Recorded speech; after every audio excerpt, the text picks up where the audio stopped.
New details are emerging tonight about the death of megachurch pastor Zachary Tims. Local pastor, he headed up a Central Florida megachurch. Police sources in New York City telling Fox 35 Zachary Tims, has been found dead. When I was a sinner, I had passion for cocaine.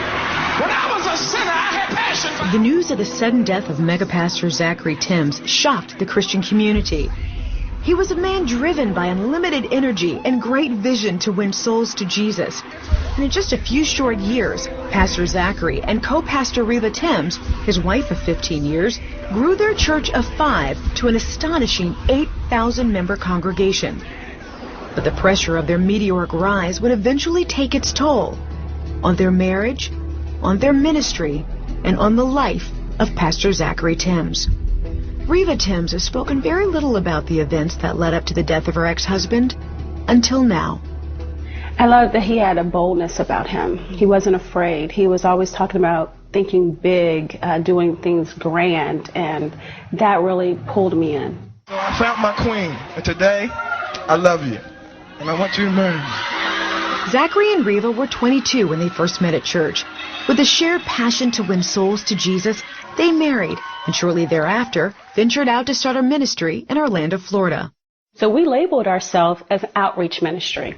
So our whole goal was to pull people in from the streets, not to pull them from other churches, but really to get those that were unsaved. And I think the people felt our love, they felt our sincerity, and we were young. We had a lot of zeal for the Lord, a lot of excitement. If God said go on TV, we had the faith to do it. If God said go into the community, we just had the faith to do it. But as church membership grew at an astonishing rate, so did their status in the church world. It becomes an empire. It becomes your own name that's highlighted, and it becomes about you when it's not. That's never how it's supposed to be. People tend to pull that out of you, and if you're not careful, they'll begin to worship you more than they worship God. In the beginning, it did not affect us. He used to put on the back wall humility, a huge sign. So every time he preached, he would see that.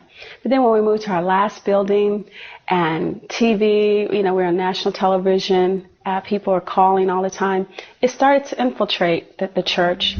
And began to interfere in their marriage. There was somewhat of a distance that began to take place. I could still connect, but I knew that there was something different. When he began to travel a lot and wouldn't allow me to go, then I knew something was wrong. And then, of course, I found out that there was, infidelity. A cheating scandal surfaced involving Pastor Tims weekend in a New York City hotel. Was there a level of remorse, the different choices that he made? Was there remorse there? In the beginning, no. In the beginning, he was remorseful he got caught. And that's the part that hurt. There was no running after me, coming after me. He was trying to keep everything together. My heart hurt, not just in a spiritual way, not just in an emotional way, but a physical way. And I didn't realize that people hurt that badly. But the Lord told me, hold your peace. That was the hardest thing you could ever do. I loved my husband. The church belonged to God. I wanted my husband and I wanted my family. And if that meant that we had to sit down or step away from the pulpit for a season, I was willing to do that.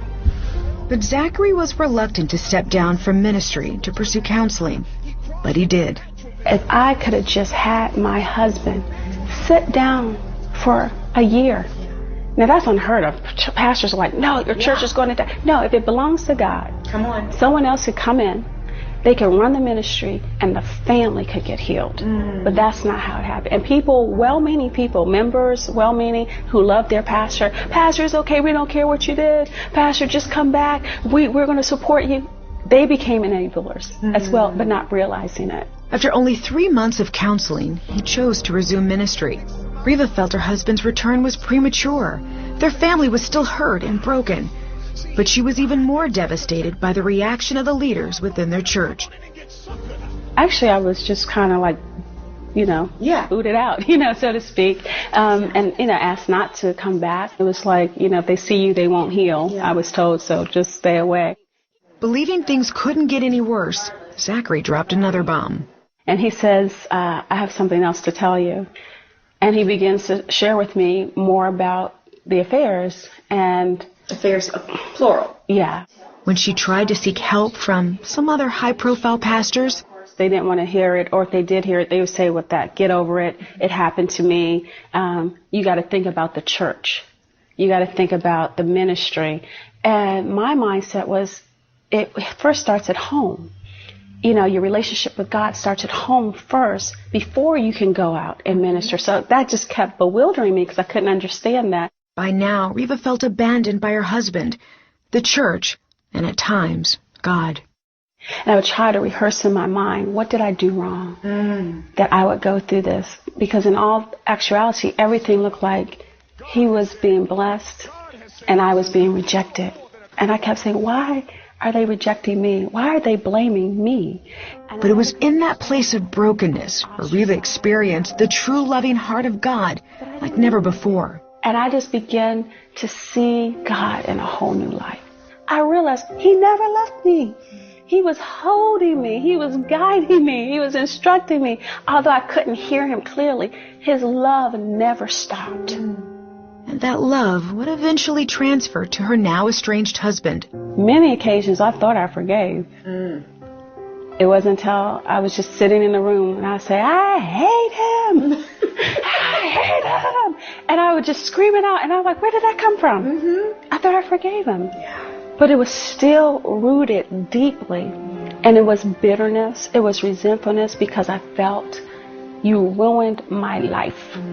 I felt you took everything away because of what you did. It wasn't until I began to pray for him. For real. And when I began to pray for him, I began to get compassion. I began to see the root of his struggles. I began to feel sorry for him. I began to feel love for him.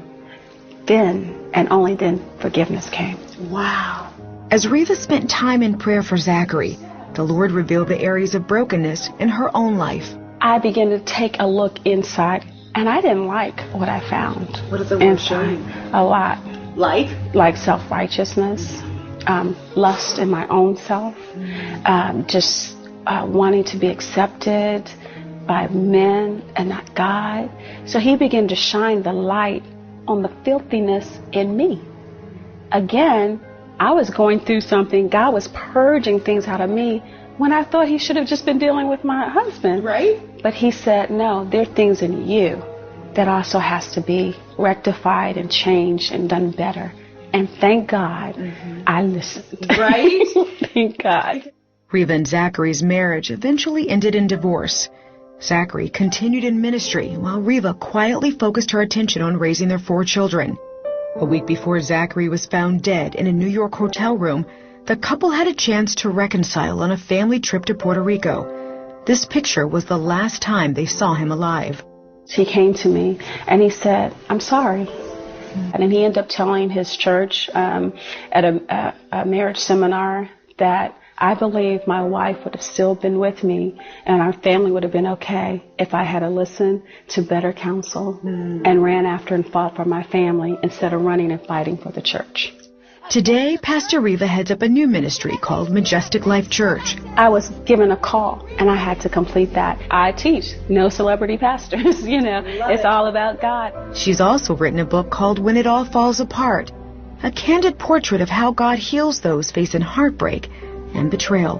His blood can cover anything, no matter how dirty, no matter how nasty, no matter how horrible, it will cover. But you have to make a decision that you're going to repent and not continue as a lifestyle. God's grace covers. But when you go through a situation, when you find yourself in a trial or tribulation, understand that God's love and his mercy is amazing.